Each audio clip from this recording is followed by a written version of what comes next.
আসসালামু আলাইকুম প্রিয় দর্শক। আজকের পর্বে পাকা আম দিয়ে মজাদার একটা ডেজার্ট রেসিপি আপনাদের সাথে শেয়ার করব।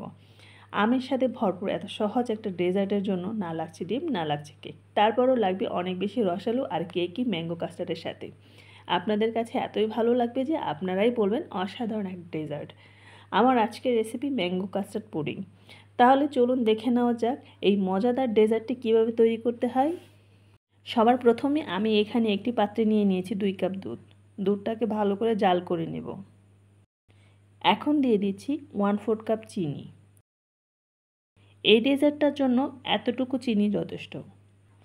আর এই চিনিটাকেও দুধের সাথে মিশিয়ে জাল করে নিচ্ছি। চিনিটা যখন খুব ভালো করে মেল্ট হয়ে যাবে, ঠিক এই সময় চুলার ফ্লেমটা লো করে দুধটা জাল করে ঘন করে নেব। আর এদিকে একটি বাটিতে নিয়ে নিয়েছি 2 টেবিল চামচ কাস্টার্ড পাউডার।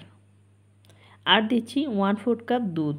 আর এই দুধটা অবশ্যই রুম টেম্পারেচারে থাকতে হবে। দুধ আর কাস্টার্ড পাউডার খুব ভালো করে মিশিয়ে একটা ঘন মিশ্রণ তৈরি করে নেব। এরই মধ্যে দুধটা একটু গাঢ় হয়ে গিয়েছে। এখন চুলার ফ্লেমটা লো করে কাস্টার্ডের মিশ্রণটা এভাবে আস্তে আস্তে ঢেলে দিচ্ছি আর একটা হ্যান্ড উইচের সাহায্যে মিশিয়ে নিচ্ছি, যেন কোনো ধরনের লাঞ্চ না থাকে। এবার এটাকে লো মিডিয়াম ফ্লেমে রান্না করব কমপক্ষে 4 থেকে 5 মিনিটের জন্য। 5 মিনিট পর যখন এটা ঘন হয়ে আসবে, চুলার ফ্লেম অফ করে দেব আর এটাকে নামিয়ে কমপ্লিটলি ঠান্ডা করে নেব। এখানে আমি নিয়ে নিয়েছি 2টো পাকা আম।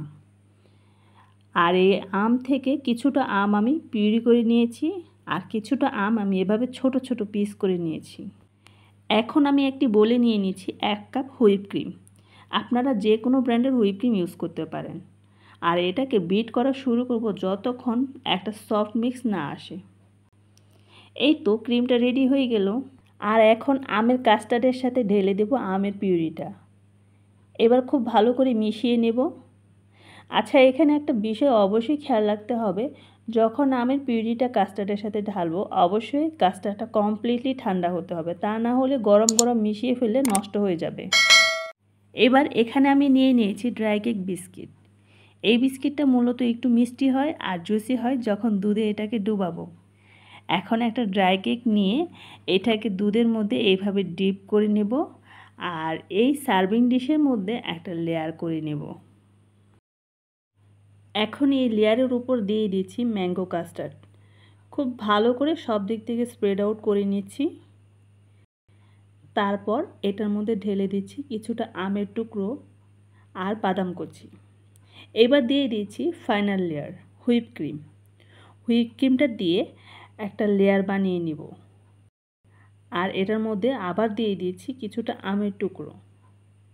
কি যে দারুণ লাগছে! এই তো আমার ডিশটা রেডি।